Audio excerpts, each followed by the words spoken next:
What's going on, guys? Just going with Brandon of Gas today, coming at you something very, very interesting. I thought a lot of you Nintendo fans would appreciate knowing about and probably find it very interesting. A little bit of backstory before we jump into the new information. I don't know if you guys remember, but years ago there was a patent. I'm gonna throw it up on the screen. You guys get it up on the screen right now. There's a patent for a Wii remote and nunchuck adapter for the GameCube. So the Wii remote and nunchuck is supposed to be a controller for the Nintendo GameCube back in the day.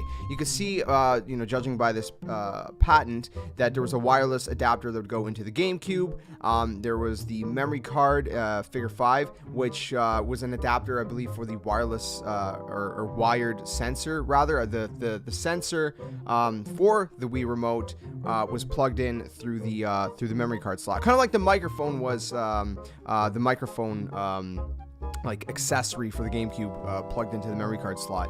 And then obviously you have the Wii remote at the bottom there, and then the sensor at the top of the patent picture. But now we got this brand new picture. I'm gonna throw it up on the screen right now, which is an actual look of, I guess, a prototype of this accessory, which is really, really interesting. You guys can see the GameCube, and you can see the Wii remote, the nunchuck, and how it all kind of connected together. So it's kind of hard to tell from this picture, but the nunchuck is actually plugging into the bottom of the Wii remote via an adapter that looks like an Ethernet port. It looks like an Ethernet cable. So the Wii nunchuck basically had kind of like an Ethernet connection, if you will. Obviously, you could tell that the Wii remote itself was very prototype-esque, for lack of a better word, because there's no on and off button. There's a few things that are obviously a little bit different on this controller compared to the actual final Wii remote. And then if you look at the sensor, the two sensors on the sides, they're actually more bulky. They're sticking out. They're not just flush with the rest of the sensor.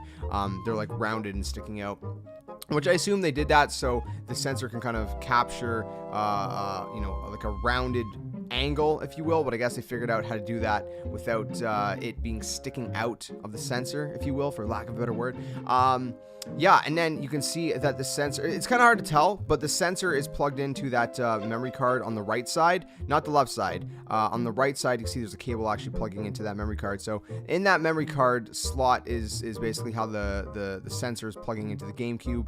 And then, interestingly enough, the Wii remote is not wireless. It's actually plugged into the GameCube. You can see it's plugged into port number 1, and it has a pretty lengthy cable. So that would have made for a lot of cables, because you got obviously the sensor, but then you have the nunchuck plugging into the Wii remote, and the Wii remote plugging into the GameCube. So obviously at the end of the day, they decided to make the Wii remote and nunchuck its own controller on its own console, the Wii, which I personally think was an amazing console. GameCube is still one of my favorite Nintendo consoles, but I really love the Wii for what it was, man. It had a lot of great games. I didn't mind the motion controls in most games, except Skyward Sword. That was a little bit wonky, but we won't talk about that in this video. Furthermore, game developer James Montanga, I believe is how you pronounce his last name, at James Popstar on Twitter, he confirmed it, saying, wow, it's the prototype Wii remote and nunchuck. I remember seeing these back